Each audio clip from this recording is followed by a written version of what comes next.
여름이 왔습니다. 새로운 6월달 시작됐는데 여러분에게 하나님의 은혜가 또 새롭게 주어진 그 기회가 기쁨으로 또 충만하시기를 축원합니다.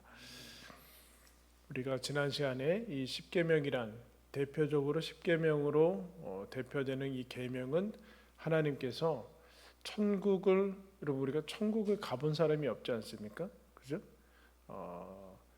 천국을 가본 사람이 없고 이 땅에 우리는 어쨌든 죄가 있고 사망이 있는 깨어진 세상에 태어나게 되는데 그 하나님 나라를 이 땅 가운데 인간이 알 수 있는 언어로 번역해 놓은 것. 그러니까 하나님 나라를 누릴 수 있는 삶을 펼쳐 놓은 게 그게 계명이라는 거죠. 계명은 우리에게 무거운 짐이라든가 얽매이게 하고 우리를 올가매는 그런 것이 아니라 하나님 나라를 이 땅 가운데 연결해서 하나님 나라를 맛보게 하는 하나님 자녀들에게 주어진 하나님이 이제 예비하신 삶으로 초대하는 그 길이다라고 얘기를 했습니다.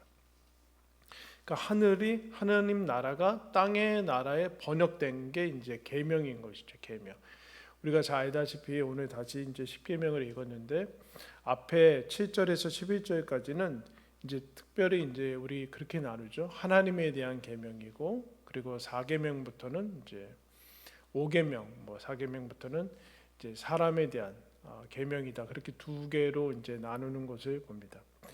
그러면 우리가 지난 시간에 그렇게 살펴봤는데 그러면 하나님이 주신 이 계명을 어떻게 지킬 수 있을까? 사람들은 이스라엘 역사도 그렇고 우리의 삶을 돌아보면 우리가 잘 그것을 순종하거나 지키지 못하는데 이 계명을 지킬 수 있으려면 어떻게 해야 되는가가 우리의 이제 질문이 돼야 되겠죠. 하나님이 주신 건 좋은데 좋은 것을 우리가 어떻게 지켜나갈 것인가가 이제 오늘 함께 보겠습니다.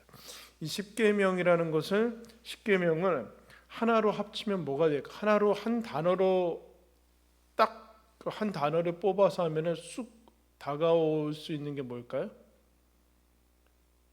그게 이제 보면 여러분 7절부터 11절까지 3계명 1, 2, 3계명이 나와 있는데 7절에 보면 나 외에는 다른 신들을 내게 두지 마라. 하나님 말고는 다른 신이 없다는 거죠.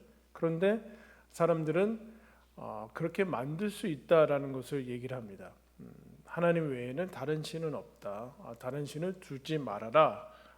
이제 이건 완전히 그 2계명은 자기를 너희들을 위해서 새긴 우상을 만들지 말라라는 것을 우리가 이미 앞서 살펴봤어요. 우상 숭배는 계속해서 하나님이 경고하는 건데 우상 숭배는 사람들이 왜 1계명이 사실은 제일 중요해서 다른 신을 섬기지 말라고 하는데 이스라엘 백성이 구약 역사 내내 우상 숭배에 자주 빠집니다. 왜 그렇게 됐을까요? 이게 다른 신을 섬긴다고 생각하지 않는 거예요. 내가 믿는 하나님이 다른 이제 약간 자기가 만들어낸 신인데 그것을 이제 여호와라고 이름을 붙이는 거죠. 여호와라고 이름이 조금씩 달라서 그래서 다른 신을 섬기는 거와 이제 우상 숭배는 우리 입장에서는 똑같은데 1계명과 2계명은 1계명은 아예 하나님을 떠나는 거, 2계명은 하나님을 믿는다라는 착각을 불러일으키는 우상을 만들어내는 것을 봅니다. 그런데 이 우상 숭배를 하나님께서 1계명이 7계명 그 7절이 가장 중요한 10계명을 이끌어가는 것이고 그 나머지는 다 파생적인 것인데 하나님 외에 여러분 왜 하나님 외에 다른 신을 둘까요? 왜 우상을 만들까요? 왜 갑자기 감히 하나님의 이름 자체도 입에 올리지 못하고 쓰지도 못했던 사람들이 왜 망령되이 일컬게 될까요? 하나님 마음에 안 들 때가 오거든요. 이 어감이 좀 그렇지만 여러분 어떠세요? 하나님이 마음에 듭니까? 불신자들은 이미 하나님이 없는 게 좋고 하나님이 마음에 안 들죠. 이 세상이 이 꼴을 봐라, 이 모양 이 꼴을 봐라. 그러면서 얼마든지 우리는 이 지금 내 삶에 여러 사람 삶 볼 필요 없고 내 삶이 별로 그렇게 좋지 않을 때 무슨 생각이 드는가? 하나님을 바꾸고 싶은 생각이 든다는 거예요. 하나님 왜 다른 길로 가고 싶다라. 그게 이제 하나님 근데 이 7절에서 11절까지 9절 말씀에 보면은 하나님이 질투하는 하나님이다라고 얘기를 했어요. 질투에 대해서 생각했죠. 사랑의 다른 모습인데 두 개 다른 신을 양립을 허락하지 않는 것을 얘기하는데 하나님이 거기에서 그렇게 얘기합니다. 9절에 후반절에 나를 미워하는 자의 죄를 갚는다. 그럼 나를 미워하는 것이 무엇일까요? 우상숭배라고 얘기하는 거예요. 그러니까 우상숭배 자체가 하나님을 미워하는 것이라. 즉 하나님을 미워하면 하나님이 마음에 안 드니까 자기가 만든 신을 이제 하나 만드는, 그러면서 이게 여호와다, 이게 예수다 이러는 거예요. 이게 예수다. 예수다. 뭐 굳이 어렵지 않게 만들 수 있는 것은 이렇게 뽑아가 내가 마음에 드는 것을, 이 성경 전체의 하나님이 아니라 성경에서 내가 마음에 드는 것, 싫어하는 부담스러운 것은 빼버리고 필요한 것들만 모아서 하는 것, 어떤 한 개만 집중하게 만드는 것은 다 내가 만든 신이죠. 근데 그게 하나님을 미워하는 거다. 미워해서 그렇게 미워하면 그렇게 되는데 3, 4대까지 하나님이 그 죄를 갚을 것이다. 그렇게 얘기를 하죠. 근데 그 반대로 하나님을 사랑하는 거, 그러면 하나님을 사랑하는 것이 이러면 10절에 뭐라고 나왔어요? 나를 사랑하고 그 다음에 뭐예요? 내 계명을 지키는 자. 이 뒤에 것은 없었으면 좋겠어요. 우리가 하나님을 사랑하는 거지, 뒤에 마치 조건같이 하나님을 사랑하는 것과 하나님의 계명을 지키는 것을 동의어로 거의 붙여놨습니다. 여러분 어떠세요? 하나님의 계명을 지키는 게 하나님 사랑하는 거라는데 앞에 거는 어느 정도 자신 있고 뭐 이렇게 측정이 불가능한데 뒤에 것은 명확하거든요. 하나님의 계명을 지키는지 안 지키는지는. 그런데 하나님이 이것을 가리켜서 우상 숭배에다 붙이고 내 계명을 지키는 자가 나를 사랑하는 건데 내가 천대까지 은혜를 베풀 것이다. 그렇게 얘기를 하고 있습니다. 여러분 3, 4대에 걸리죠? 3, 4대랑 1000대를 비교하는 것은 우리는 근데 하나님이 참 너무하다. 한 사람이 잘못했는데 어떻게 그 죄를 3, 4대까지 3대를 멸하냐 무슨 이러냐 그런 생각이 드는데 그 뒤에랑 비교하기 위해서 그런 거죠. 하나님을 사랑할 때 1000대면 여러분 몇 년이에요? 숫자적으로 1000대면 요새는 평균 연령이 늘어나서 그런데 한 세대 주로 30년이라고 그러니까 몇 년이에요? 왜 그죠? 3만 년 아니에요. 3만 년. 그 1000대는 영원히 하나님께서 은혜를 베푸겠다라는 그 얘기를 강조하기 위해서 앞에 3, 4대라고 하는 거죠. 3, 4대 그대로 받아가지고 꼬아가지고 그 죄가 유전된다느니 뭐 가게에 흐르는 저주가 있다느니 그렇게 해석해 버리면 곤란하고, 하나님이 그 사랑하는 것을 강조해 나가는데 그것을 쓰는 거죠. 근데 거기에 이제 보면 그 다음에 이제 하나님의 이름을 망령, 왜 이름이 갑자기 나왔을까라는 생각이 들어요. 이름이 갑자기 왜 나와? 앞에 거는 뭐 우리가 이해가 되는데 우상 숭배하고 뭐 다른 신을 섬기지 말고, 근데 하나님의 이름을 망령되어 일컫는다. 하나님이 그 하나님 감각이 없을 때 어떤 감각, 그 믿음이 하나님에 대한 감각인데 하나님 감각이 없어졌을 때에 제일 먼저 나타나는 것은 하나님의 이름이 막 사용되는 거예요. 시중에 보면 나와 있죠. 하나님 아무데나 막 붙이잖아요. 무슨 무슨 치킨에다도 붙이고 막 개그맨에다도 붙이고 무슨, 그러니까 그 사람들은 그렇게 쓰는 게 하나님을 믿어서 그러는 게 아니에요, 여러분. 하나님을 믿어서 그런 게 아니라 아예 그 감각이 없으니까 아무데나 다 그 하나님의 이름을 붙이는 거죠. 보통 명사도 아니라 이거는 그냥 하나의 접미사 정도로 그렇게 막 붙이는 거예요. 그렇게 붙이는데 더 나아가서 이제 사람들이 어떻게 하냐면은 세상과 내 삶이 마음에 안 드는데 화풀이 할 데가 없는 거예요. 그럼 어떻게 해요? 욕을 쓰죠. 욕에다 신의 이름을 쓰는 게 영어나 그런 거 많이 들어있잖아요. 영어나 그런데 여러분 잘 쓰잖아요. 그 참만 쓸 수는 없어요. 그러다 다 그런 거는 서양의 뭐 그런 건 다 모든 우리가 섬기는 하나님의 이름이 다 여기에 들어가 있죠. 왜 그렇게 되는가? 왜 그렇게 되는가? 단순히 그 뭐 이름을 막 올리지 말라 그런 얘기가 아닌 거죠. 그런 얘기가 아니라 왜 이렇게 되는가? 1계명부터 3계명에 하나로 한 단어를 뽑으면 하나님인데 하나님으로 만족하지 못하는 거예요. 여호와 하나님, 우리를 애굽에서 구원해 내신 그 하나님으로 만족하지 못하고 드디어 이제 한눈을 이제 팔게 되는 것을 이제 보게 됩니다. 마찬가지로 그 다음에 안식일이 12절부터 15절까지 나오고 길게 나왔는데 한 계명에 비해서 한 계명인데 엄청나게 길게 나와서 이건 안식일에는 다음 시간에 다시 살펴보고 안식일과 함께 16절부터 21절까지 잘 아시다시피 부모 공경, 살인, 간음, 도둑질, 거짓 증거, 탐내지 말라에 대해서 얘기를 해주고 있습니다. 이 10계명을 전체로 하나로 뽑을 수 있는 단어는 결국에 하나님이거든요. 하나님. 근데 하나님을 어떻게 하라는 게 계명. 아까 얘기했죠. 계명을 지키는 것은 뭐라고 그랬어요? 나를 사랑하고. 이 계명을 어떻게 하면 지킬 수? 이 계명을 그 풀 수 있는 하나의 단어를 뽑으면 뭘까? 그게 여러분 사랑이라는 거예요. 사랑. 율법, 법에 여러분 사랑이라고 붙이진 않잖아요. 우리는 법은 어때요? 법은 오늘날의 법은 무엇을 상징합니까? 권력과 불의와 귀에 걸면 귀걸이고 코에 걸면 코걸이고 재력과 권력이 있는 자의 편을 드는 그냥 부정적으로 우리가 받아들이고 있는 웬만하면은 접근하지 말고 웬만하면 그런 것에 이제 걸리지 말아야 되는 마치 그물과 같은 그런 올가미와 같은 것으로 우리들한테 인식이 되어 있잖아요. 그렇지 않아요? 그런데 이 율법이라고 여겨지는 계명은 사랑으로만 풀린다라는 그게 무슨 얘기냐 하면은 계명의 내용이 계명이 심장이 있는데 계명의 심장은 사랑인데 이 사랑만이 어떻게 이 10계명을 지킬 수 있을까? 정신 똑바로 차리면 지킬 수 있는가? 그게 아니라 머리가 좋고 암기력이 좋으면은 지킬 수 있는가가 아니라 사랑해야지만 지킬 수 있어요.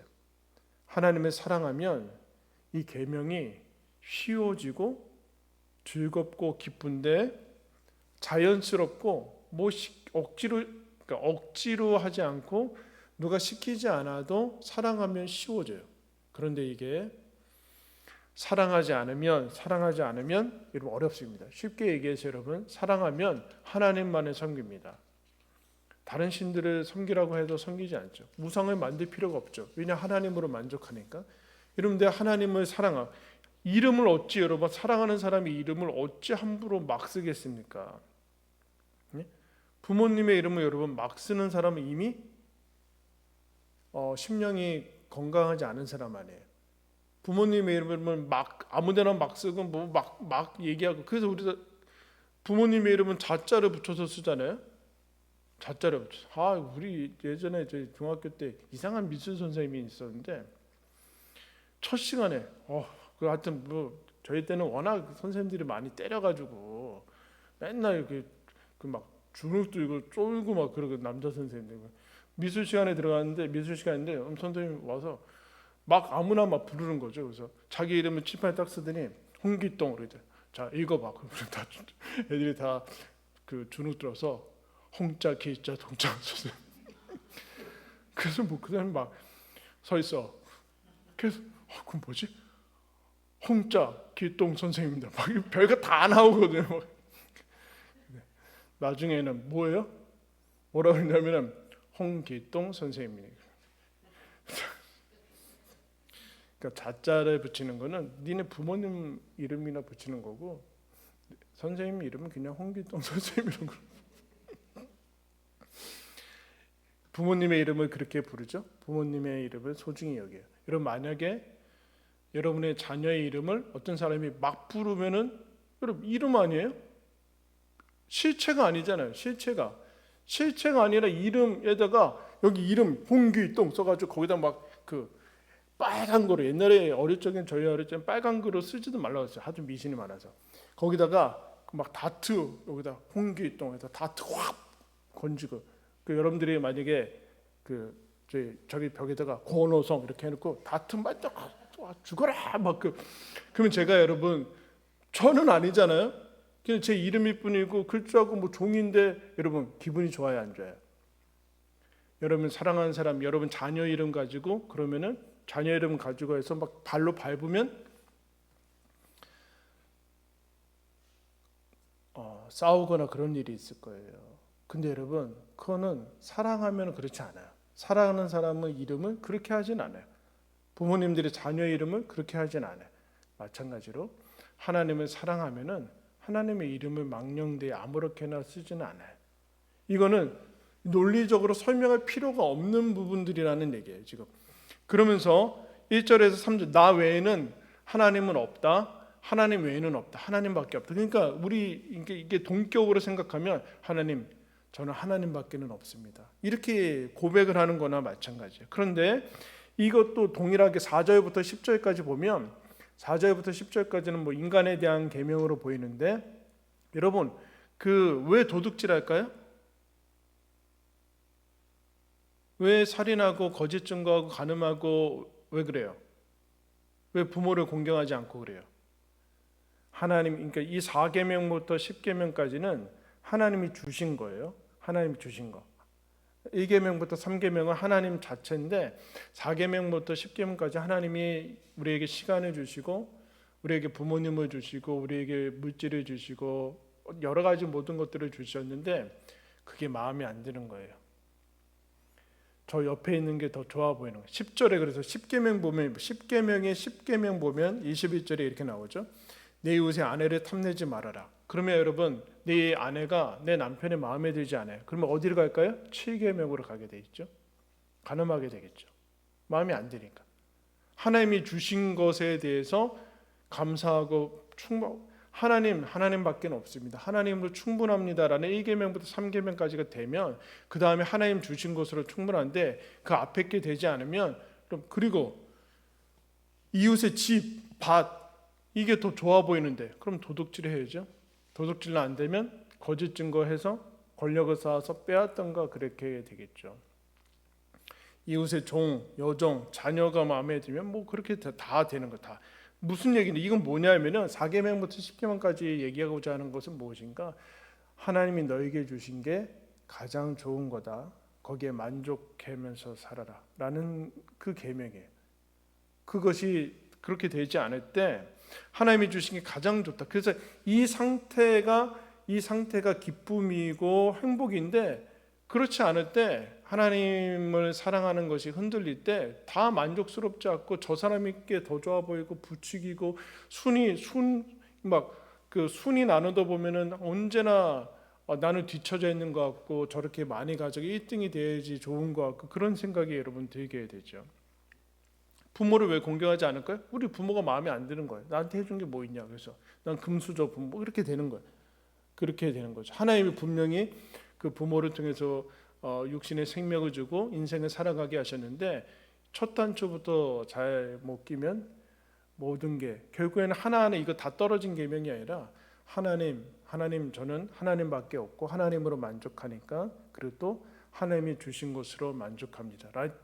즉 하나님을 사랑합니다 라는 것이 될 때만이 이 계명은 여러분 지켜지게 됩니다.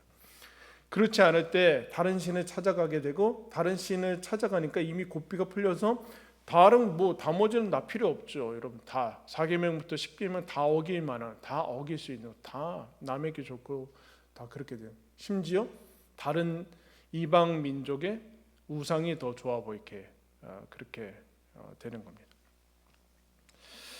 그래서 이 계명을 지킬 수 있어. 어떻게 우리가 하나님의 계명을 지키면서 살 것인가는 결국엔 사랑의 문제인데 이 사랑이 점점 떨어질 때가 옵니다. 여러분 묻겠습니다. 요새 사랑으로 충만합니까? 네? 어때요? 네? 아까 제가 기도 때 여름이 다가왔으니까 우리 식어진 가슴도 뜨겁게 해주시기로 했는데 어때요, 여러분? 사랑이 식어졌어요? 네? 식어지면 어떻게 될까요? 의무와 당위감이 높아져요. 이 현상 유지는 겉으로 현상 유지는 해야 되거든요. 해야 되니까 의무와 당위가 있는데 그 안에 뭐가 없어요? 기쁨은 없죠. 의무는 다 하는 것 같아요. 기쁨도 없고 즐거움도 없어요. 하나님으로 만족하지 못하고 하나님 주신 게 불만족스럽죠. 내 안에는 끊임없이 내 안에 비교와 이제 불만족과 그리고 옆에서 부추기는 그런 유혹들을 이제 느끼게 되죠. 근데 사랑이 식어지면 처음 나타나는 게 계명이 힘들어져요. 이 말씀이 짐처럼 느껴지고 우리에게 주어진 은혜의 방편인 경건 훈련은 이런 부담스러운 의무로. 그러면 어떻게 될까요? 참아 못하니까 형식적으로 흐르게 되어 있죠. 때우는 것으로 나옵니다. 때우게 됩니다. 다 처음에는 그러지 않았는데 사랑이 없어지게 되죠. 즉 계명 안에 들어있는 심장이 없어지고 겉에는 번지르한 이제 하나의 형식적인 모습들이 나타나는 것을 봅니다. 그러니까 계명이라는 것은 그러니까 계명 지키는 게 사랑하는 거다 그런 얘기가 아니라 계명이 왜 주어졌는가? 계명을 지키면서 너가 지금 사랑의 상태가 어떤지를 점검하라는 거예요. 계명 지키는 게 즐겁지 않으면 사랑이 식어졌다는 것을 알아차리라는 얘기예요. 근데 계명 지키고 뭐 여러분 쉽게 얘기해서 여러분 교회 오는 거 싫어지죠? 여러분이 믿음이 떨어졌다는 얘기예요. 근데 믿음이 떨어진 것은 반드시 세상적인 것으로 채워지게 돼 있어요. 세상에 대한 관심이 여러분들이 커졌다는 얘기예요. 그 얘기는 마찬가지예요. 사랑이 떨어졌다는 것을 계명 그것을 통해서 점검하고 정신을 차리라라는 얘기를 하는 거죠. 그래서 예수님이 요한복음 14장에 예수께서 대답하여 이르시되 사람이 나를 사랑하면 내 말을 지키리니. 이게 얼마나 여러분 기분 나빠요. 하나님 저는 예수님 사랑합니다 막 그러고 말은 그런데 말씀을 안 지킨다. 착각하지 마라. 너 나 사랑하는 거 아니라는 거예요. 내 아버지께서 그를 사랑하실 것이요 우리가 그에게 가서 거처를 그와 함께 하리라. 나를 사랑하지 아니하는 자는 내 말을 지키지 아니하나니 너희가 듣는 말은 내 말이 아니요 나를 보내신 아버지의 말씀이니라. 시중에 가면 이런 사람이 있어요. 하나님이 나를 너무 사랑한다고 그런데 막 살아요. 막 그냥 뭐 안 되는 부분이 있죠. 노력해도 안 되는 부분이 있고 계속해서 반복적으로 넘어지는 부분도 있어요. 그 얘기하는 게 아니라 그냥 뭐 막 하나님은 나를 있는 그대로 봐주셔서 말을 사랑하신다. 근데 하나님 말씀에 대해서 전혀 집중을 하지 않는다. 착각하고 있는 거죠. 이게 가능한가? 가능하잖아요. 이스라엘은 망할 때까지 자신들이 하나님을 섬기고 사랑하고 우리가 제사를 안 드린 게 언제 제사를 안 드렸냐. 매일같이 제사 드리고 우리가 언제 하나님을 사랑하지 않았느냐. 그렇게 얘기해. 하나님이 뭐라고 합니까? 너희들은 언제 나를 사랑했냐. 흠 없는 제물로 가져오지 않고 다 흠 있고 갖다가 팔지도 못하고 버려버릴 그런 가축들 가져와서 제사 드리면서 하나님을 사랑한다고 그런 얘기를 하는. 그럼 하나님이 그러면 그 뒤 바뀌어져 있는 모습을 보게 된다. 저 사랑이 식어졌는데 그 얘기를 지금 하고 있는 거예요. 하나님 그러니까 이 계명을 보면서 하나님이 내가 지금 하나님에 대한 사랑이 식어졌는가라는 것을 불붙고 있는가라는 것이 알아차려야 돼. 그런데 사람이 이상하게 자기 자신한테 속아요. 성경 한 군데 찾겠습니다. 신약성경 마가복음 10장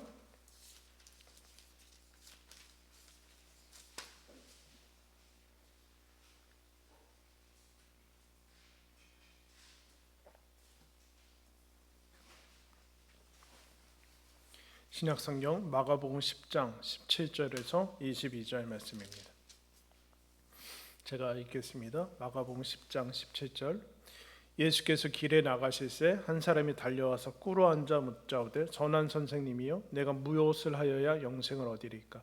예수께서 이르시되 내가 어찌하여 나를 선하다 일컫느냐. 하나님 한 분 외에는 선한 이가 없느니라.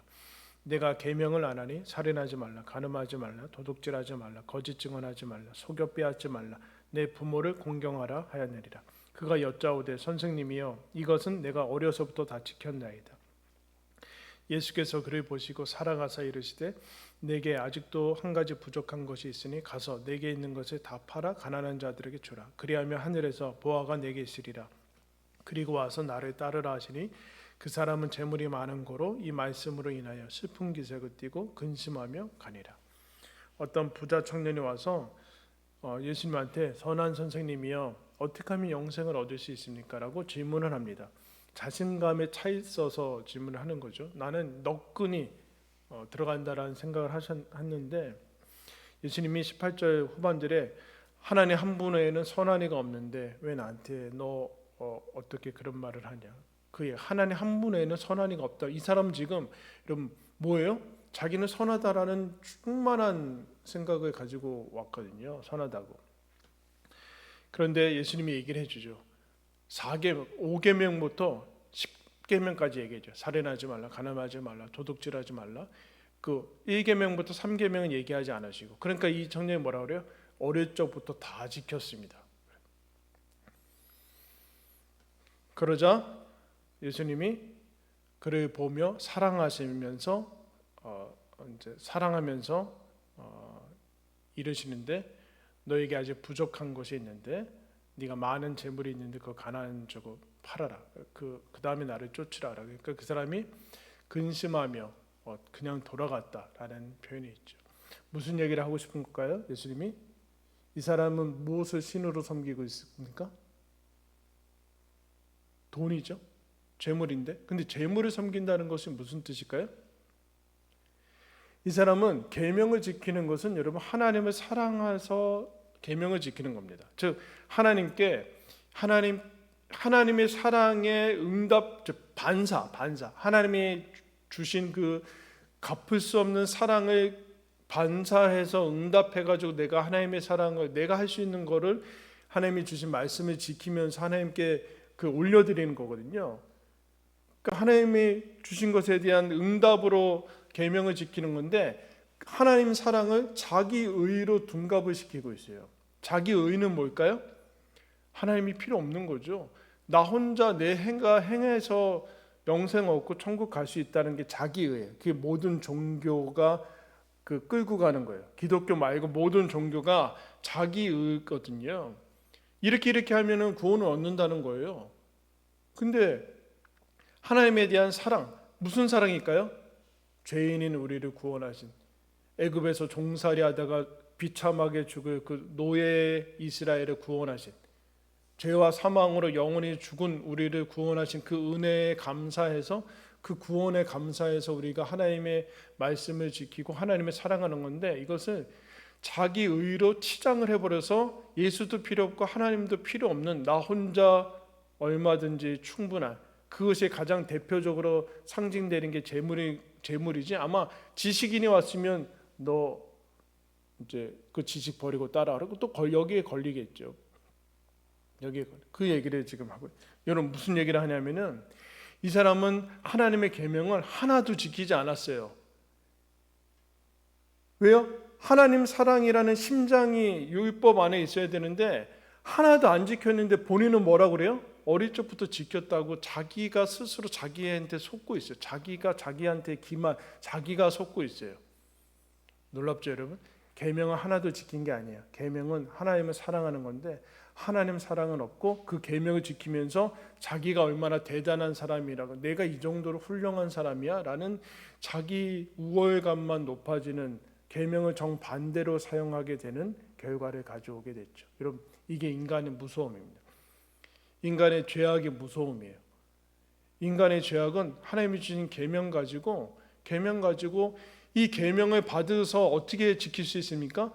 하나님 사랑 아니면 지킬 수 없다는 얘기는, 이거는 하나님의 사랑을 받고 끊임없이 하나님의 사랑 가운데 있지 않으면 이 계명은 우리 힘으로 지킬 수 없다라는 그것을 선포하는데 끊임없이 자기가 지킬 수 있다라고 얘기를 해주고 있어요. 그러면 여러분, 하나님을 사랑해야 계명을 지킬 수 있는데 어떻게 하면 하나님을 사랑할 수 있을까요?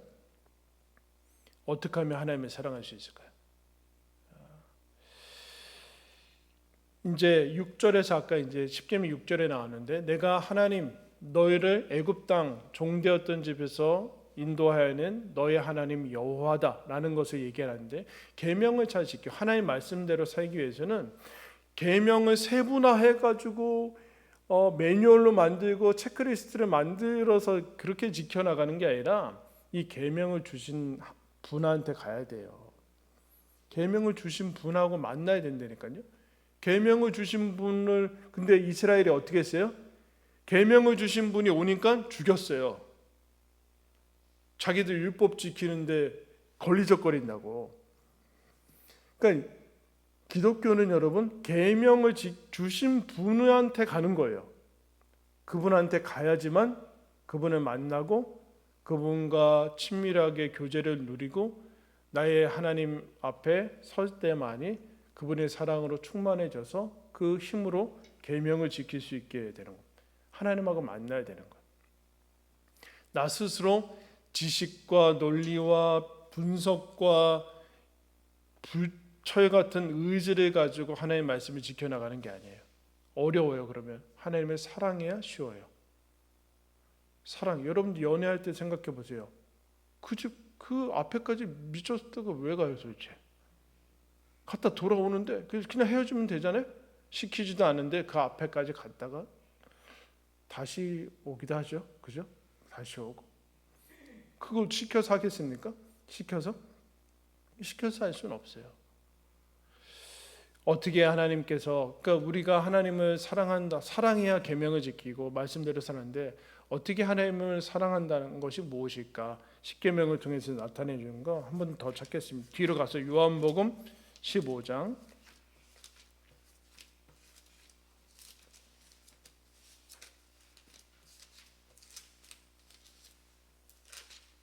요한복음 15장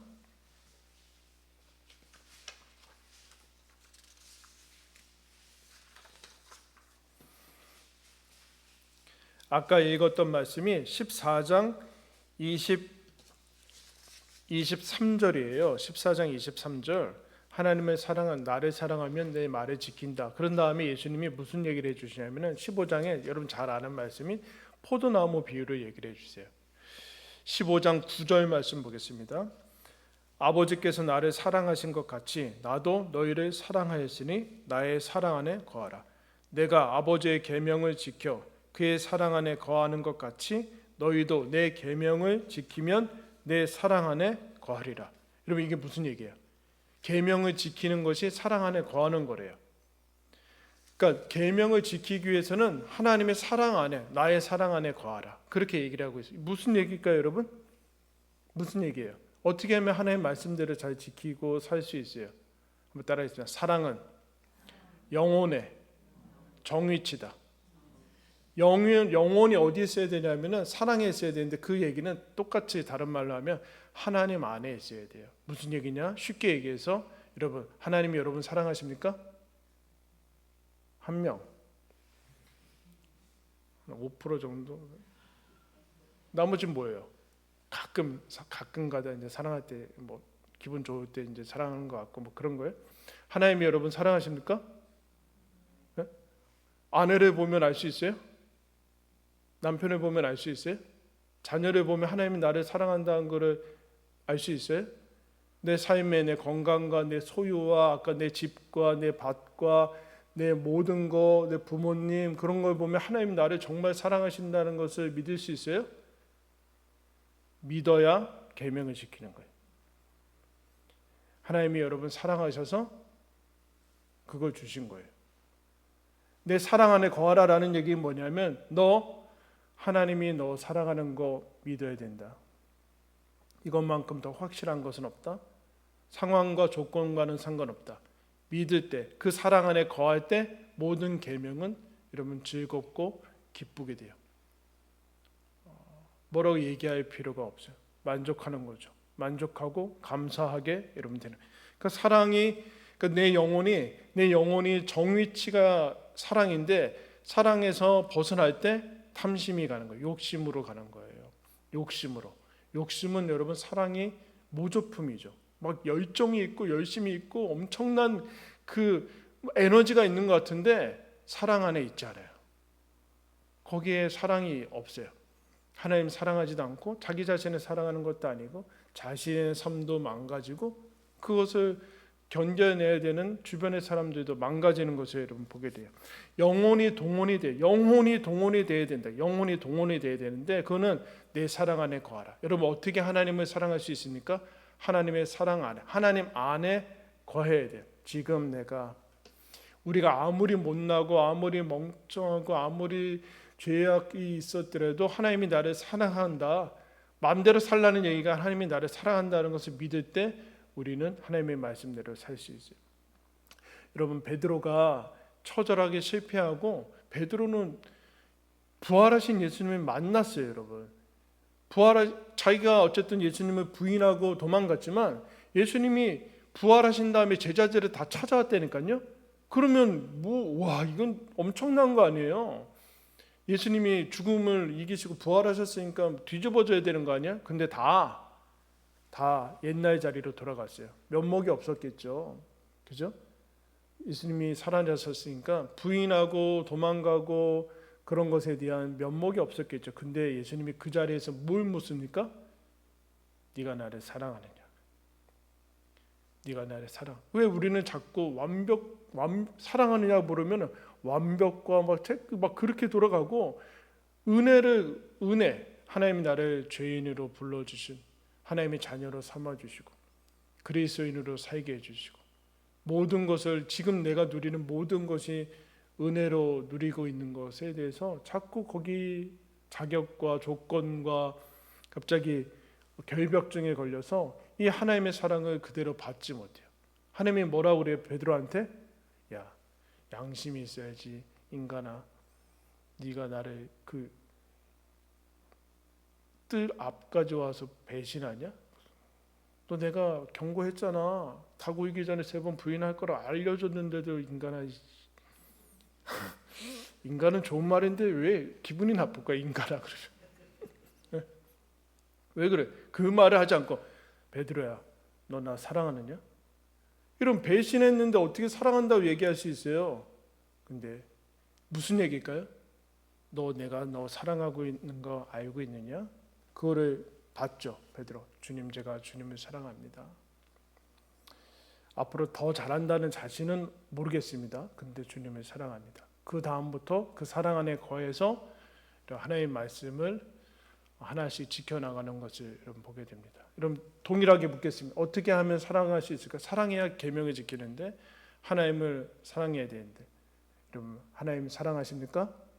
하나님이 여러분 사랑합니다. 그 사랑 안에 좀 거해야 돼요. 그 사랑 안에 지금 내 모습이 우리의 가정의 모습이 현재의 모습이 내 심신의 상태가 어떠하든지 간에 하나님이 나를 사랑한다. 내가 그때 잘못했는데도 그때 그러지 말았어야 되는데 그 후에 대해서 다시 그때로 가면 그러고 싶지 않은 그런 것이 있을지라도 하나님이 차선의 삶을 허락하지 않고 가장 나에게 소중한 것을 허락하셨다라는 것을 믿을 때 우리는 이전과 다른 크리스찬의 삶을 여러분 살아갈 수 있게 되죠. 하나님이 나를 사랑한다라는 그 깊이 여러분 기억하시고 그것이 주님 안에 하나님 안에 거하는 것이고 그럴 때만이 하나님이 주시는 흘러나오는 그 사랑에 힘입어서 그 사랑의 힘으로 말씀을 가지고 즐겁게 여러분 지켜나갈 수 있는 겁니다. 이 은혜를 이 하나님께서 주시는 크리스찬의 영광을 누리는 저와 여러분들 되기를 예수님의 이름으로 축원합니다. 기도하겠습니다.